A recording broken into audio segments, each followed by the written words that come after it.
Today I want to talk to you about something that my grandma used to make every morning, swore by it for health reasons, that was really good for your life and extending it, and also good for healing your stomach, any ailments like that, and that is called Salabat tea.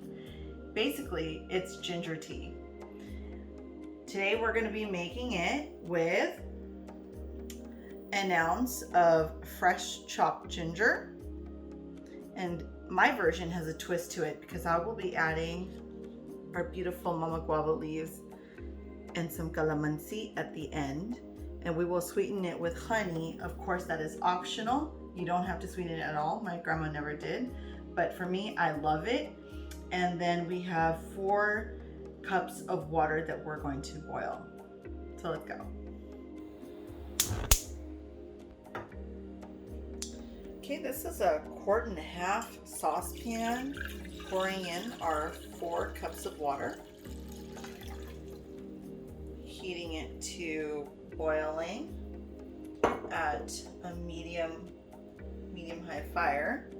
And here is our beautiful ginger.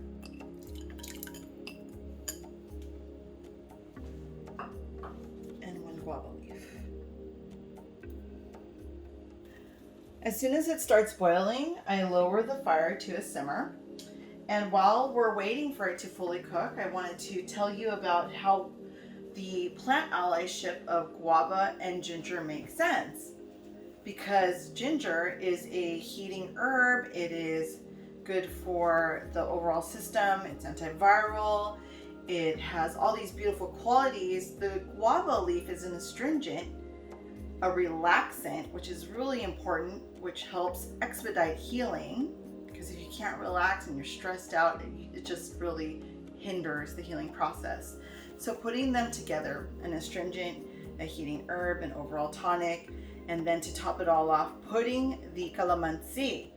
The calamansi adds the immunity boosting vitamin C and other antioxidants, including the rind, which is just so delicious, and it just kicks it up a notch in its vibrational frequencies. It just makes this overall Salabat tea so beautiful and so healing and just delicious. All right, so our Salabat tea has been simmering for 20 to 25 minutes, and it's looking really gorgeous. And it's ready when it looks like this. If you want, you can even boil it down further so it becomes more concentrated and spicier, or add more ginger if you like. And we're going to just turn off the heat on this, and we're ready to put it into our cup. So let's pour the salabat into the cup.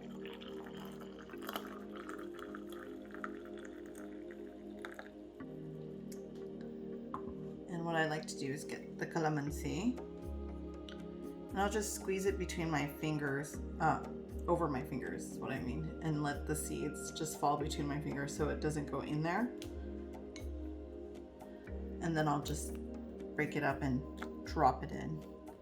And the rind will actually cook in the hot water, and it's completely edible. So I love eating calamansi rind that has been cooked in the Salabat tea.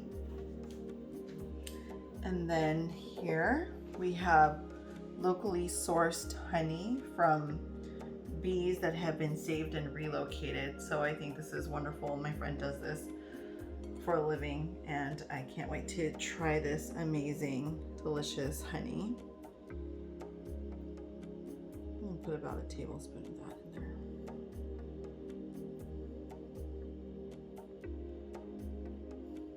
there. And it's so important that we start promoting about bee populations and how much they're tied into our ecosystem of helping our plants thrive, because they are our pollinators. So this is vegan, not completely vegan. Let's give it a taste. Oh my gosh, it smells so divine. Okay, I'm about to try it.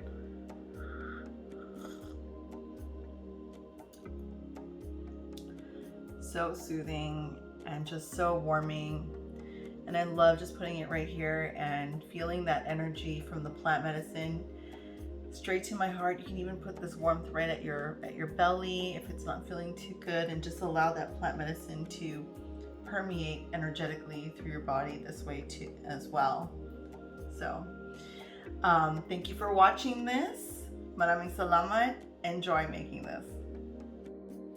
If you like videos like these, please like and subscribe to our channel. And thank you so much for your support of our work at Herbalaria. Maraming salamat.